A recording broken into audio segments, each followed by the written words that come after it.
That was thanks a lot for that very elaborate introduction. So I'm like, in my, if I take my background and my uh, uh, movement into political space, I should say I have been always a learner. So I'm not an expert in anything, but what I learned from the Periyar is to use logic and use one's own capacity to think. So I have always been thinking on things, and I may be sometimes politically wrong also. And I'm not a big fan of a lot of arguments on whether Ambedkar was right or Gandhi was right or Periyar was right, because I feel we are very out of context. I think all of them intended to do something. They all belong to a kind of mindset which believed in equity, which believed there was some gross injustice happening, and they had a prism to see these things and articulate it in a way that people could understand and generations could move forward. So I have been always learning from everybody, and also trying to find out what the issue is. So the topic given to me is this shrinking scientific temper, but I think that's just one aspect of what's happening right now. And what's happening right now should also be understood not only from the context of India, but also from a global context to give a perspective, to get a perspective of how to deal with it. If we don't understand what is happening, then the the our strategies to deal with it will be very different. So I'm not going to, because Comrade Maidan had very beautifully, wonderfully articulated the social side of it. I'm trying to go slightly into uh, more of a psychosocial aspect of what is happening. Of course, there it's everything is debatable. We will do that later. The way I understand is, there was a very nice philosopher called Hannah Arendt. She had written a wonderful book called The Origins of Totalitarianism. And Hannah's books and writings at that point of time after the World War II, about why Germany went the way it went and what is exactly this fascism and what brings fascism, is a very, very big eye opener, because Hannah had very specifically and very precisely predicted that in the next 60 years, we are going to have more number of Hitlers in this world. And the reason she gave was that, the way democracy is being handled, where you keep identity as a second thing, and then move towards a very, very commercial capitalistic world, then people are going to become identityless masses. This is what is the word she used. And she said that in that space, if somebody could come and give um, the identity in any way, they will be swayed to move forward. And I think largely that's what is happening around the world. Today, right wing populism or right wing fascism is not only happening in India, it is happening all over the world, of course, in different flavors and different extents. So we have to understand why it happened, what are the aspects of that, and how do we deal with that. You know, why it happened, broadly, I had explained that, in the last 60 years, a lot of people have gone, or we should say a lot of apoliticization has happened in the commercial world and also the capitalistic world. In fact, I am thinking about myself, a first generation Dalit coming out of a village. I was completely apoliticized. My parents never told me to look back on politics or people. They did, but they wanted me to become an IAS officer or somebody. Even today, I see a lot of youngsters. We could see that none of them want to politicize or want to be in a political party or whatever. Because for the last 60 years, we have pushed people out of politics. I think the blame goes to all parties. It is not just one party, it goes to every party. That today, a youngster who wants to politically engage has no place to go. There's no reception point. And that has broadly happened with people also. They have been converted from citizen to masses. where after voting they have nothing in their hand. They have nothing to kind of get back and be identify themselves with democracy. So now, when such a situation happens, when a new identity comes in, and when this whole line of challenge to identity is brought out, it is a very potent flavor for this 80-20 politics. 80-20 politics, or you can call it fascism or populism, is a way to gain power democratically. It can only operate in democracies. It cannot operate in other kind of authoritarian regimes, because in democracy you can do the propaganda. You can use the channels to kind of spread the lies and propaganda and make 20% of the population as almost criminals, and then you operate on the fear of the 80% to gain votes democratically. So before they gain power, they do all this, and once they gain power, they systematically work on destabilizing whatever has been there. Democracy, institutions of democracy, everything, media, everything. They'll destabilize, and they start doing that destabilization process by attacking the intellectuals or attacking the intellectual output of a society. And largely this it symbolically has been always the universities. Hungary has, I think, completely closed its European university. In India, when the BJP regime came in 2014, the first place they attacked was JNU, Jamia, and such places. So any populist or a fascist regime will be anti-intellectual. We should not be surprised about it. There's nothing surprising about Prime Minister talking about Pushpaka Vimana or whatever. So they are. That's the way it operates. And so once they start destabilizing the society in many ways, they keep everything in control through propaganda.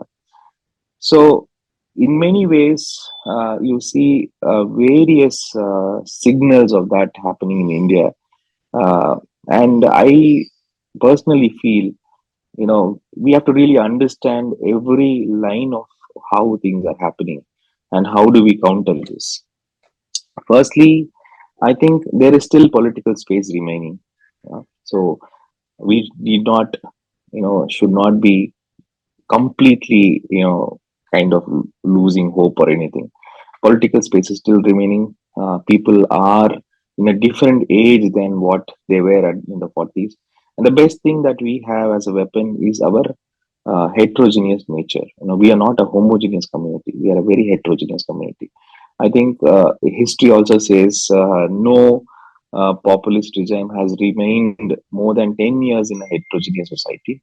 India, there cannot be much more better heterogeneous society than India. I think we should use these plural strands that we have to fight this.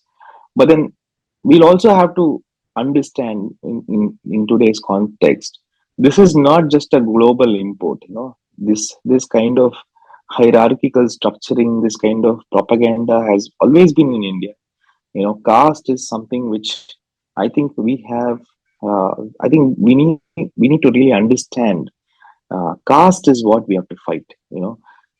That's why I'm a big fan of Ambedkar, because the analysis he has put into caste, in understanding the roots of caste and the exact nature of its nature, and how insidious it will propagate. Uh, so somewhere, I think we have lost, fighting caste. I mean, I'm also pointing at not only Brahmins, not only OBCs, even the Dalits. It's not just uh, fighting oppression; it is fighting caste. Uh, Otherwise, why would we see a Dalit oppressing another subcaste? So this is something which we have been used to. The Indian society has been used to this oppression for a long time. So when this right wing populism comes inside as a big force, I don't think we had any resistance for it. So we just took on. It's just that we just now came into a single umbrella. which gave a big identity to the entire masses. So I think majorly the problem has happened in the last 50 years all over the world, that apoliticization has happened. Now I think the solution for this is to again come back by politicizing people, is to come back by fighting this in a very, very, very, um, I should say, maybe I might sound a little, odd, but I should say that we should try and use our resources in a very happy way. You can't fight this with sadness. You cannot fight this with fear. You can't fight this with hate. You have to fight this with what we are good at. That's the way to pull the masses into understanding this is bad. And uh, generations together, people have shown us the way. The tribals have shown us the way. The Dalits have shown us the way. The women have shown us the way in fighting oppression. So I think we'll have to learn from all of them, and then we'll have to really develop tools for today's world. It can't be the tools of the previous world. It has to be today's world. And we also have to actively engage. I think my generation, we are the culprits. We have completely not been at the job. I should not say everybody, but largely our society has been only focusing on what, how where can I get a job, or what pay package would I get. So I think it's our generation which has to really now come up and step up and politicize ourselves to push forward. Apart from that, there's nothing to, I should not say that one should be completely losing hope or anything. We should, yes, there is atrocious things happening. Political parties should, of course, we have this thing of blaming political parties, but tell me, like, what do you expect out of a party? Last 50 years, none of the well-meaning people have gone inside. Whoever is inside, a large mass of them do not even, are not even there for the political part of it. They are there for a commercial venture. So what do you expect out of them? I'm not blaming one party. I'm blaming every party. Maybe it is Congress, maybe it is Dravidian party, maybe any other party. So I think we'll have to collectively see this, rather than as a generation to see this and to really think and do join hands in a very, very broader way, rather than, you know kind of fighting within ourselves. So that, I think, will only happen if we open up our minds in fighting this tooth and nail. That's why I feel, see, now, Rahul Gandhi's yatra. That's a fight. That's a way to fight. It's not a direct fight, but showing the love and affection that could be shown, and the camaraderie which could be shown on the road, is a fight. So I think today's tools are very important. We need to work upon them. We need to not worry about what is happening. You should be very conscious. We should be very upset also, but it doesn't mean that we'll have to kind of roll back. We will have to fight, in my opinion, not with hate, not with anger. We have to fight with a lot of courage and with a lot of happiness and togetherness. And we really have to keep pluralism in the front, celebration in the front, to, push them back. And I have seen this in Karnataka in many ways in this election. The amount of lies they spread. If we are on the front foot, they don't have an option. I think right wing thought process also is very, very rigid. It doesn't have the flexibility that we have. It's just that we are not on the front foot, and we just keep responding to things, and we just try to navigate. But I think time is over. I think we'll have to be on the front foot. And I have seen that they are completely stunned by any new things, because they are only used to old things.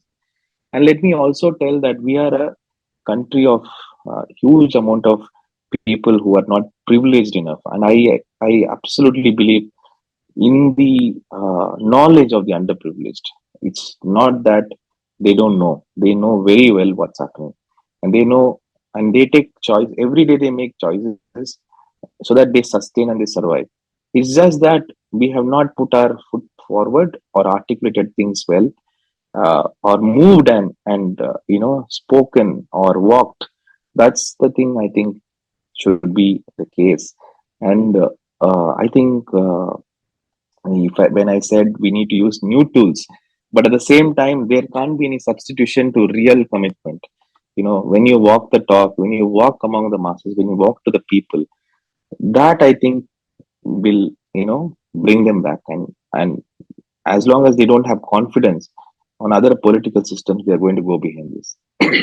Now, coming to North India and South India, I think yes, there are cultural differences, there are historical differences, there are differences, but that doesn't mean that we cannot work there. We have to work there. 50 years of undoing needs more amount of work, and also there is something about how uh, fear and hate spreads. In social networks, it spreads virally. But if you want to spread the other things, it doesn't spread virally. You need to do 4 times the work that they do. So I think we need to be very courageous. We need to be very celebrative of what we are, and we need to focus on our strength and show it and move forward politically. I think all of us have a role in that, and the political space will only be vibrant when we articulate. So I think the spiral of silence, when there is silence and there is a spiral of silence, what happens is that everybody goes into that fear mode. And I think what we can do as a generation is to bring up people who are fearless. Once you lose fear, that's when I think all this kind of oppression stops. So we'll have to build a generation for that. We'll have to work very hard for that. All of us will have to work very hard for that. I'm not saying it's not doable or it's not. I'm a bureaucrat, so I don't believe in large philosophies. I believe in small kind of work. Get one victory at a time and move forward. And I think it can be done. Trump was chased away. Bolsonaro is no more. So I think 24 Modi will also go back. And I think it is very possible. It's just that we need to do contribute, stay, and do things which are very very essential, palpable. And I see as a from my side, I see that it's my duty because I have somewhere failed the generation in kind of political scene. So I think we also have to think about the future, how what our kids and our children are thinking about. I really don't feel that we even understand them. They are in a different world altogether. So we need to make more effort in understanding them. If we have to give a politics for them in the next so many years, we have to transform how a political party functions. It can't be business as usual, and that's not going to save anybody. So let's not fight or let's not discuss too much of past and too much of what anybody has done, but rather learn from everybody, join hands, celebrate what we have, and move forward into the future. I think if Ambedkar, Periyar, everybody would have been there, that's the advice they would have given us to move forward for our generation and to do the right thing for the next generation. And as far as the other small, small things are concerned, we'll have to face it. They will make atrocious laws. That's how fascism works. They bring everything legally. We'll have to fight it, but we'll have to fight it by bringing in everybody. So, they want us to fight in these terms, Hindu, Muslim. They want us to fight in these terms or caste or whatever, which politically advantage they have an advantage. It's a small example I'll tell you in Manipur. You know, they have now made uh, one community, Kuki community, tribal community, which is around 13 to 14% as criminals. If ideally they should have done, they should have made it tribal versus non tribal. But why they didn't do it is because that will be like 50-50 fight. or a 60-45, which is not politically advantageous for them. So they have to operate on a micro community, so that that micro community becomes the villain, and the 80% of people gather against them. That's how they'll politically sustain, in a first past post election setup. So you can see all these things. So they will keep doing, and I think the only way that we can bring the 80 back is to, with a lot of compassion, not by hate or not by pushing them out. I know many people are on the other side without any reason. People, once you move towards the side and then you try to confirm with the larger crowd. There are many psychological experiments showing why people confirm. It's not that they want to do it, but that's how psychologically it operates. So we need to break that spiral of silence, and we need to bring people out. India has always been, on this concept. That's why I like this idea of living together. The diverse people living together. We may not like this person, but living with this person, knowing this person, spreading this compassion is all what India is all about, I suppose. It's one step lesser than a humanistic thought, but I'm very proud that we are living under a constitution which propagates that. So I think the constitution is something very, it's a guiding force, and all that we thought will save us is there, and we have to get the values and move forward and make something good for the future. I'm not even worried about these guys. These guys will go. Don't worry. 24, if not 24, we'll push them out. Yeah, we will have to face issues, but I'm pretty confident that we'll push them out. But my major worry is what after that. You know, what are we going to do for our kids? What is the kind of politics that we're going to give for our kids?